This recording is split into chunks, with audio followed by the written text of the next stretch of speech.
ঠিকাদারের বাপের সাধ্য নাই চুরি করে।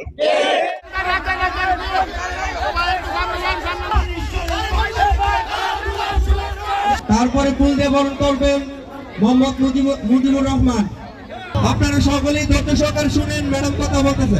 আজকে আমার এতগুলো ভাই বোন সবাই উপস্থিত, আপনাদেরকে সাক্ষী রেখে বলছি, এমপি চুরি না করলে, সরকারি হোক আর বেসরকারি হোক আর বিরোধী দলের হোক আর স্বতন্ত্র হোক, কাজে কইলাম কোনো অসুবিধা হয় না। সরকারি এমপির বরাদ্দ যা, বেসরকারি বা স্বতন্ত্র এমপির বরাদ্দ কিন্তু সমান। মুশকিল হচ্ছে এমপি সাহেব রাখে 50%, এমপি সাহেবের চামচা রাখে আরো 25%। এই 75% এখানেই শেষ। ঠিকাদারে বাকি 25 থেকে 5 ভাগে কাজ করে, 20 ভাগ পকেটে ভরে। এমপি চুরি করলে তো ঠিকাদার চুরি করবে। এমপি যদি সৎ হয়, কোন ঠিকাদারের বাপের সাধ্য নাই চুরি করে।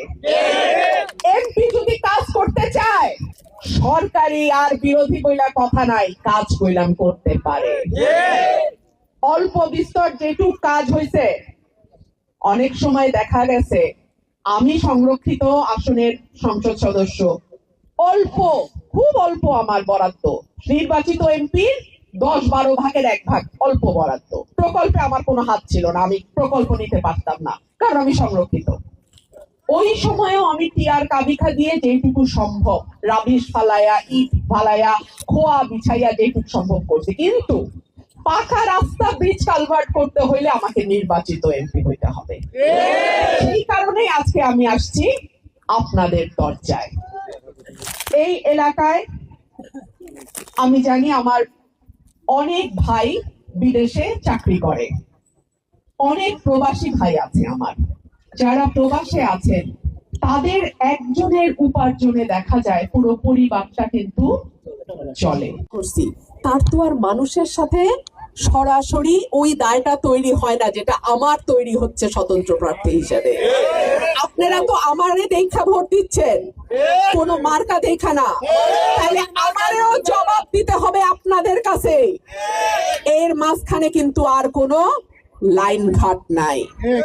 সেই কারণেই আপনাদের কাছে আমি এই নির্বাচনের 5টা বছর আপনাদের কাছে আমি চেয়ে নেই।